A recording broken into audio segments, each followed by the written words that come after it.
Sergio Palazzo, Jorge Fontevecchia lo saludo. Usted fue el primero en alertar que el envío de las reservas en oro al exterior implicaba el riesgo de que puedan ser perdidos. Me gustaría que profundizara para nuestra audiencia lo que usted dijo en su momento.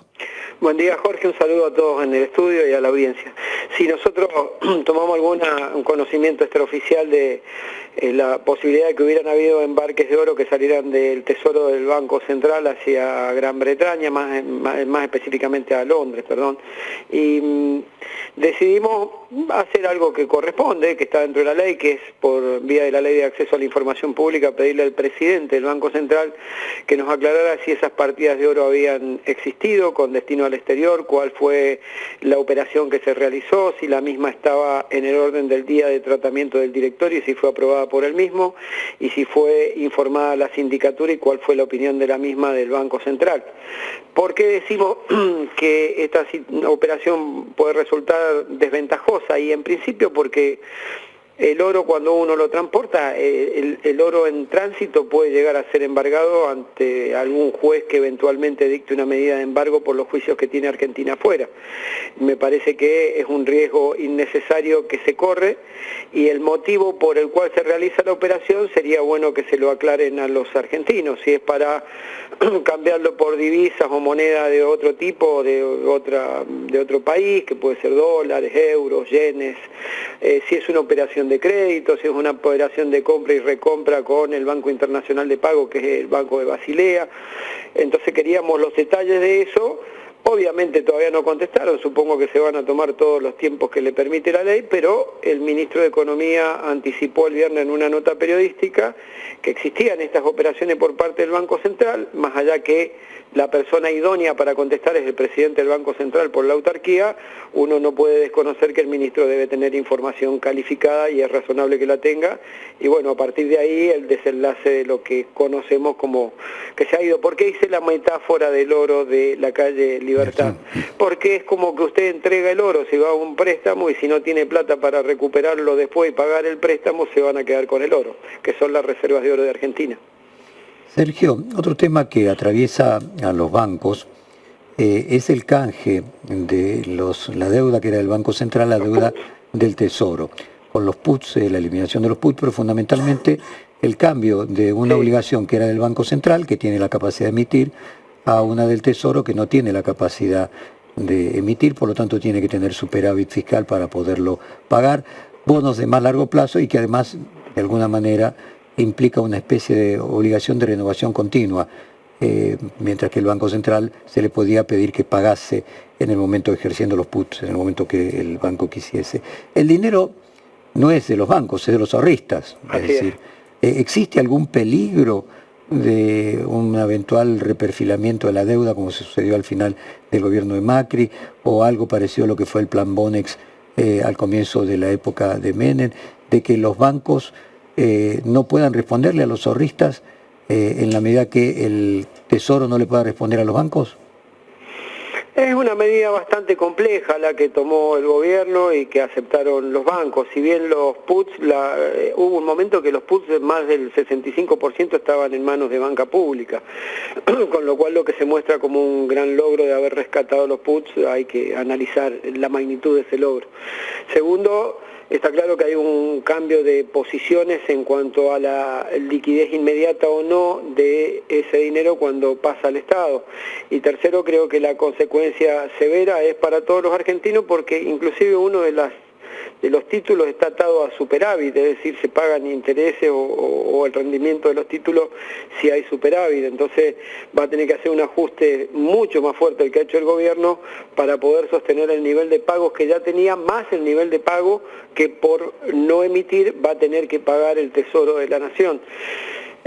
Respecto a si puede haber problemas o no en la plaza financiera, y creo que los bancos tienen hoy liquidez suficiente, y por otro lado pueden sus socios, con las ganancias que han tenido, quizás capitalizar en caso de una eventualidad de que los depositantes les reclamen el dinero, así que espero que no haya ningún tipo de inconveniente. Sí creo que el inconveniente va a ser para todo, porque va a tener que sostener a Argentina con superávit fiscal, que todos sabemos que el superávit que está anunciando el gobierno tiene que ver más con no pagar las cuentas que con un verdadero proceso en el cual tenga superávit, por mejorar la recaudación, por ejemplo. Me parece que va a ser mucho más duro para los argentinos el proceso de tener que soportar un ajuste más fuerte del que ya ha habido. Sergio, yo le voy a hacer la misma pregunta que le hice a varios economistas a lo largo del día hoy. Si el déficit cuasi-fiscal era 10% del Producto Bruto, sí, y se pasó de déficit cuasi-fiscal a déficit fiscal para que sea del Tesoro, es imposible que haya un superávit fiscal de 10% del Producto. Algo nos cierra, o no era 10% del Producto, o es impagable siendo del Tesoro sin emitir. Mire, por un lado, el superávit fiscal que muestra el gobierno tiene que ver con algunas cuestiones que me parece que la siente el pueblo argentino. El superávit lo tiene mayormente por la licuación de lo que serían las jubilaciones, en segundo término por la eliminación de la obra pública, casi en tercer término en porcentaje lo tiene que ver con salarios por el atraso salarial del sector público, otra parte la tiene por el no pago a las empresas de energía y otra parte la tiene por disminución de las partidas en planes sociales, que si bien es el menor de todos los ítems, no deja de ser preocupante que en una Argentina que incrementó la pobreza se siga bajando el gasto social. Creo que eso es lo que le genera el superávit al gobierno, con lo cual no es superávit, porque en algún momento las jubilaciones van a tener que recuperar ese atraso, en algún momento los salarios van a tener que recuperar ese atraso, no sé la obra pública qué es lo que van a hacer, según la ley base el 80% de las que estaban en un 80% tienen que terminarlo, con lo cual tendrán un gasto, y además hay un compromiso del gobierno de volver al 7,5% de la alícuota del impuesto país, que era el impuesto que más estaba recaudando, con lo cual creo que ese superávit no es un superávit, es cuentas que no se han pagado y que pueden llegar a tener un efecto muy negativo en los próximos meses porque no van a poder sostener el relato de que hay un superávit fiscal porque no lo hay. Ahora, eso respecto del 5% del déficit fiscal. Yo le estoy hablando del 10% además del cuasi fiscal. Bueno. Entonces, que es el que tendría que ser pago con superávit adicional para que el Tesoro pueda pagarlo sin que el Banco Central emita. Hay algo ahí que no me cierra, por eso... No cierra nadie a esta altura, creo. Me parece que no va a poder el gobierno llegar a cumplir sus obligaciones sin que tenga que emitir. Va a tener que emitir, le guste o no al presidente, o endeudarse, o emite o se endeuda. Pero las obligaciones las va a tener que cumplir. Usted tiene a partir del año que viene imposiciones de intereses y capital de acreedores externos, sean privados o públicos, por más de 20.000 millones de dólares. Y casi la Argentina entró en default por 6.000 en el gobierno de Alberto Fernández. Y después los problemas que estamos teniendo ahora, imagínese cuando tengan que pagar 20.000 millones por año, durante 4 o 5 años más o menos ese número. Sergio, aquí quiere sumarle preguntas a Elizabeth Pejer. Sí, cómo no. Sergio, buenos días, ¿cómo le va? Buen día, Elizabeth. Usted planteaba que es poco genuino de alguna manera el déficit fiscal, el superávit fiscal que logró el gobierno, por lo que destacaba, ¿no? En ese marco, si ese superávit no es genuino, ¿qué pudo resultar atractivo para los bancos que acepten masivamente, primero la semana pasada, el desarme de puts y ahora el esquema de transferencia de pasivos remunerados? ¿Qué otra cosa pudo haber habido en esa negociación? Hay que ver qué le han prometido. Yo, si me preguntás, no tengo esa respuesta porque no he hablado con los banqueros y tampoco creo que me vayan a decir qué es lo que han acordado con el gobierno, pero uno tendrá que mirar en la reglamentación del Banco Central respecto a las letras que va a administrar el Central, si obtienen o no algún beneficio. Me parece que esa es la llave de la discusión, ¿no? Y por otro lado, le quería preguntar, cambiándolo de tema, se conoció esta mañana la reglamentación de la reversión de ganancias que votó la ley Bases, y lo que, más allá de establecer un nuevo piso para el pago de tributo, elimina varias exenciones o excepciones que habían logrado, me acuerdo en el caso de los bancarios, ustedes el año pasado lograron exceptuar del cálculo de la masa salarial a tributar adicionales de convenio. Ahora se eliminan en casi todos las actividades. Digo, ¿esto es un planteo o una decisión por la cual ustedes van a ir a reclamar una medida judicial que frene esta situación? Sí, en principio no solo afecta el mínimo no imponible, que será de 1.800.000 para soltero y para casado con hijos 2.200.000. Cuando uno al 1.800.000 le detrae lo que significan las cargas sociales, le queda 1.450.000.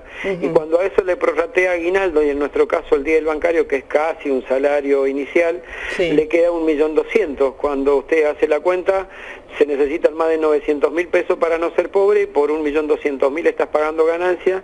Y te pongo un ejemplo que puede darse en un país donde hay muchas parejas separadas, que tiene que pagar una cuota alimentaria de 300 o 400.000 pesos y gana 1.200.000 de bolsillo, le queda 800.000 pesos después de pagar la cuota alimentaria, es decir, cobra menos que la canasta de pobreza y va a pagar ganancias. A partir de estos conceptos y considerar lo que es alimentario, porque están produciendo una rebaja salarial y el salario es alimentario. Además, planteamos que es confiscatorio porque hay categorías o niveles de ingresos que se llevan hasta el 16,5% del salario con esta nueva ley. Además de no poder, como bien aclarás vos, deducir, hay 25 deducciones como mínimo en general que no se pueden hacer, que son las que estaban comprendidas en el artículo 26, inciso X, Y y Z, las del artículo 82 del punto 4 al 8 y las del artículo 127, 110 y 111 de la ley de ganancia. Todas esas eran 25 deducciones. Entre ellas habíamos conseguido algunas nosotros que era que se tomaran individualmente, porque antes se tomaba en un todo y a partir de aquel acuerdo de bancaria se empezaron a tomar individualmente. Todo eso hace que desde el punto de vista laboral se interprete como que se está afectando un ingreso de carácter alimentario, es una rebaja salarial, es confiscatorio, viola el principio de progresividad del artículo 75, inciso 19 de la Constitución Nacional, y además planteamos nosotros también subsidiariamente la inconstitucionalidad del mismo, porque es una ley votada, un tributo votado por una sola Cámara. La Cámara de Senadores expresó su rechazo, es decir, no es una modificación como ellos pretenden hacer ver. Ha expresado la voluntad de rechazo cuando lo rechazó, es decir, no hay una voluntad de modificar, sino de rechazar, y con una sola Cámara se votó un impuesto. Además, que viola el artículo 79, 80 y 81 de formación de leyes de la Constitución Nacional. Por eso sí vamos a ir a la justicia, la demanda está preparada, en estas horas están nuestros abogados acá con nuestros técnicos economistas y tributarios viendo la reglamentación, si es que ha cambiado algo con relación a la ley, y la demanda está preparada. Cuando terminen de revisarlo lo presentaremos a más tardar mañana, la demanda. Sergio, muchísimas gracias por este tiempo para con nosotros, nos mantenemos en contacto como siempre. Gracias a ustedes, muy amable, un saludo a toda la audiencia.